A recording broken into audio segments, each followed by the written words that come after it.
Operation Sindoor సమయంలో భారత సైన్యం అధికారికంగా చెప్పిన దానికంటే మరిన్ని ప్రాంతాలపై దాడి చేసినట్లు తెలిసింది. ఈ మేరకు పాకిస్తాన్ ప్రభుత్వం విడుదల చేసిన అధికార పత్రాల్లో వెల్లడైందని జాతీయ మీడియా పేర్కొంది. దాయాది దేశానికి చెందిన 8 స్థావరాలపై భారత్ అదనంగా దాడి చేసిందని తెలిపింది. వ్యూహాత్మకంగానే భారత్ వాటి వివరాలు వెల్లడించలేదని సదరు మీడియా విశ్లేషించింది.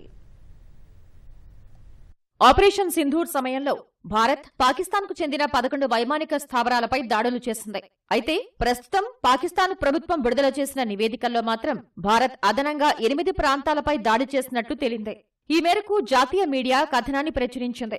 పాకిస్తాన్లోని పెషావర్, జాంగ్, హైదరాబాద్, గుజరాత్, బావల్ నగర్, చోర్, అట్టోక్, గుజరాన్వాలా ప్రాంతాలపై భారత్ దాడి చేసిందని తెలిపింది.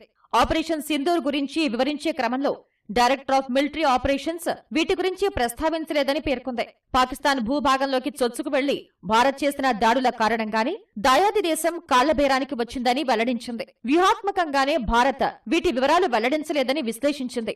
భారత్ జరిపిన దాడుల్లో రావల్పిండి, సర్గోదా, జకోబాబాద్, బొళారి వైమానిక స్థావరాలు దెబ్బతిన్నాయని మాక్సర్ టెక్నాలజీస్ విడుదల చేసిన ఉపగ్రహ ఛాయాచిత్రాల్లో వెల్లడైంది. 2 దేశాల మధ్య కాల్పుల విరమణ ఒప్పందం కుదిరిన 2 రోజుల తర్వాత ఈ ఛాయాచిత్రాలు వెలుగులోకొచ్చాయి. పాకిస్తాన్ ప్రభుత్వ నివేదికను కొందరు తప్పుపడుతున్నారు. వీటి వెనుక కుట్రకోణం ఉండి ఉంటుందని అనుమానిస్తున్నారు. పౌరులపై భారత్ దాడి చేసిందని ప్రపంచానికి చెప్పడానికి ఇలా చేసి ఉంటుందని విశ్లేషిస్తున్నారు. పాకిస్తాన్ పౌరులకు నష్టం వాటిల్లకుండా కేవలం ఉగ్రవాద, వైమానిక స్థావరాలనే లక్ష్యంగా చేసుకున్నామని భారత్ ఇదివరకే స్పష్టతనిచ్చింది.